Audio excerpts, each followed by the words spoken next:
Hello అందరికీ welcome back to my channel Vaishu's kitchen art and craft.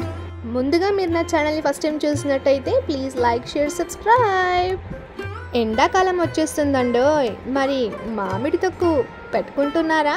ఈ ఎండాకాలంలో first కాయతో నోరూరించి మామిడి తొక్కు మేమైతే పెట్టేసి మరి ఇంకెందుకు ఆలస్యం, తెలంగాణ స్టైల్లో మామిడి తొక్కు చూసేద్దామా?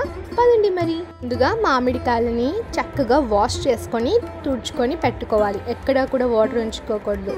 ఇప్పుడు వీటిని చిన్న చిన్న ముక్కలుగా కట్ చేసుకోవాలి. చూసారు కదా ఇలాగా. మరి కావాల్సిన పదార్థాలు కూడా చూసేద్దామా? ఫస్ట్ వచ్చి కారం, ఉప్పు, అలాగే అల్లం వెల్లిగడ్డ పేస్ట్.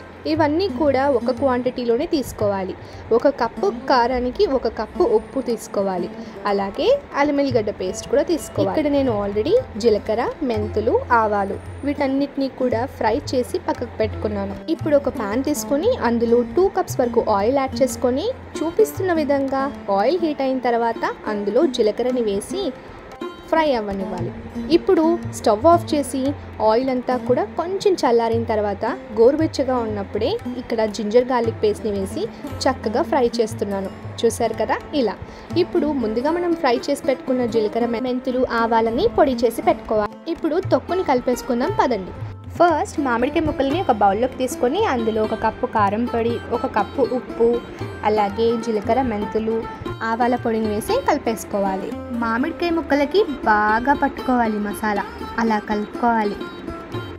అలా ముక్కల్ని కలుపుతూ ఉంటే ఎంత బాగుంటుందో కదా, అసలు నోరు ఊరిపోతుందండి. మీరు కూడా తప్పకుండా ఈ రెసిపీని ట్రై చేయండి, చాలా బాగుంటుంది. ఇప్పుడు ముక్కలన్నీ మసాలాతోటి బాగా కలిపేసిన తర్వాత ఆయిల్ చల్లారిన తర్వాత ఇక్కడ మనము ముందుగా ఫ్రై చేసి పెట్టుకున్న అల్లం వెల్లుల్లి పేస్ట్, జీలకర్ర, నూనెతో పాటు వేసేసేయాలి. మొత్తం అంతా కూడా కలిపేసుకోవాలి. చూసారు కదా ఇలాగా. అలా ముక్కలని కలుపుతుంటే ఎంత బాగుందో కదా. ఇలా కలిపిన తొక్కుని పెద్ద జార్లో వేసి మూత పెట్టి ఎయిర్ పోకుండా టైట్గా కాటన్ బట్ట చుట్టి అస్సలు ఎక్కడా కూడా నీడలు తాకిన ప్లేస్లో పెట్టాలి. ఇలా పెడితే మినిమం 1 ఇయర్ ఖచ్చితంగా తొక్కు నిలువుగా ఉంటుంది. అంతేనండి, టేస్టీగా ఎంతో ఈజీగా తెలంగాణ స్టైల్లో మామిడికాయ తొక్కుని చూసేసారు కదా. సో ఇంకెందుకు ఆలస్యం, మీరు కూడా ఈసారి తెలంగాణ స్టైల్లో ఇలాగే మామిడి తొక్కుని ట్రై చేయండి. రెసిపీ ఎలా వచ్చిందో కామెంట్ సెక్షన్లో కామెంట్ చేసి చెప్పండి. అలా వేడి అన్నంలో ఈ మామిడికాయ తొక్కు వేసుకొని పైనుంచి నెయ్యి చల్లుకొని తింటే ఎంత బాగుంటుందో. సో వీడియో నచ్చిందని అనుకుంటున్నాను. నచ్చితే ప్లీజ్ లైక్ షేర్ సబ్స్క్రైబ్ చేయండి. అలాగే పక్కనున్న బెల్ ఐకాన్ని ప్రెస్ చేయండి. నా నోటిఫికేషన్స్ అన్నీ మీకు వచ్చేస్తాయి.